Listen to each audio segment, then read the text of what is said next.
ही भाजी ट्राय केली आहे का तुम्ही? रंग जांभळा पण चव मात्र जबरदस्त. तुमचे मुलं सुद्धा आवडीने खातील आणि पुन्हा पुन्हा बनवायला लावतील. तर नक्की करून बघा ही अशी पर्पल भाजी. कोणती आहे ती? चला बघूयात. रोज रोज तीच ती भाजी खाऊन कंटाळा आलाय ना, तर आज काहीतरी नवीन बनवूयात. या भाजीचा रंग जांभळा असला तरी चव मात्र अप्रतिम लागते.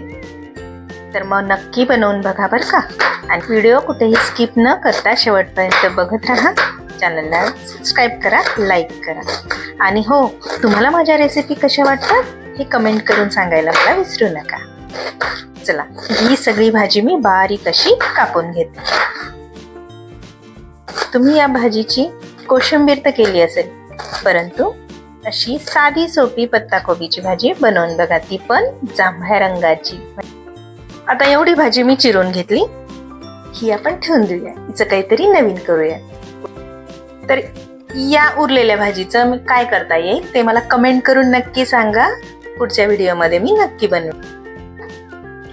आता या ठिकाणी बघा, आपल्याला शंका नको किंवा आरोग्याच्या बाबतीत काही रिस्क घ्यायला नको, म्हणून इथे मी या मिठाच्या पाण्यामध्ये ही भाजी धुवून घेते आहे. तर बघा,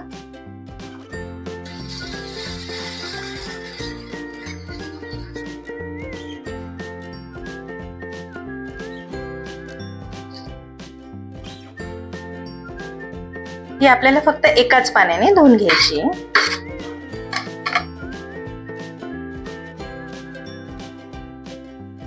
दोन मिनिटं राहू देऊ असं, आणि मग पाण्यातून काढून घेऊ. इथे बघा, जास्त वेळ भाजी राहू नका देऊ, नाही तर मग त्या भाजीचा कलर पाण्यात उतरतो. अगदी 2 मिनिटं मी ही भाजी ठेवली होती. तरी बघा, गॅसवर पॅन ठेवून घेऊ. चला, इथे पॅन मध्ये तेल टाकून घ्यायचंय.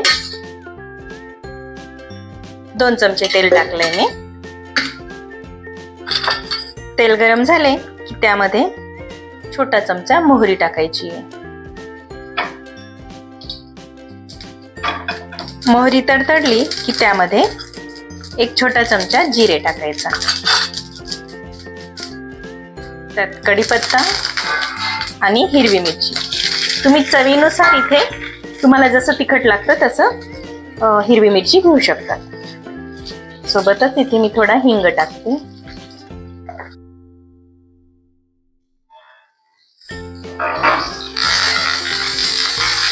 हे चांगलं परतून घ्यायचं.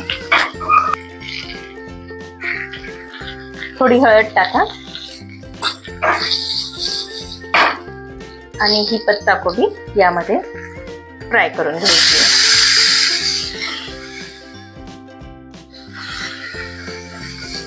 बघा, इथे जे पाणी आहे ते मी काढून घेते.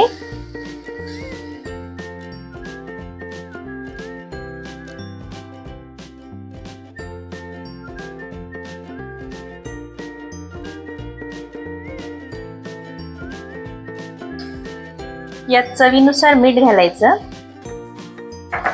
आणि ही भाजी परतून घ्यायची.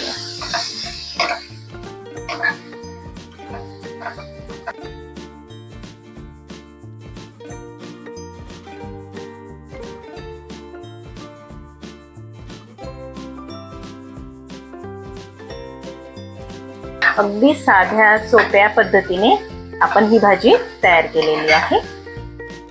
फक्त इथे काय करायचंय, थोडं 5 मिनिटं ही भाजी झाकून ठेवायची आहे. 5 मिनिटानंतर आपण बघूया. 5 मिनिटं झालेली आहेत. बघा,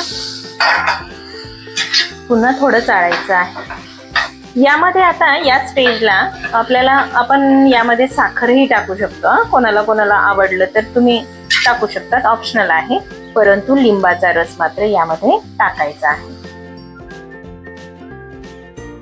याच्याने अगदी टेम्पटिंग असं छान चव येते. जांभळ्या कलरची पत्ताकोबी आपली तयार आहे. मी सर्व करून घेते. तोवर तुम्ही पटापट चॅनलला सबस्क्राईब करा, लाईक करा, शेअर करा. या भाजीला ना जास्त शिजवू नका, थोडी क्रिस्पीच राहू द्या. जास्त शिजवली तर काय होईल, तिचा रंग जाईल. थोडी क्रिस्पी छानच लागते आणि चपाती किंवा भातासोबत मस्त चविष्ट ही भाजी तयार होते. तर नक्की करून बघा आणि कशी वाटली रेसिपी मला कमेंट करून सांगत जा. धन्यवाद.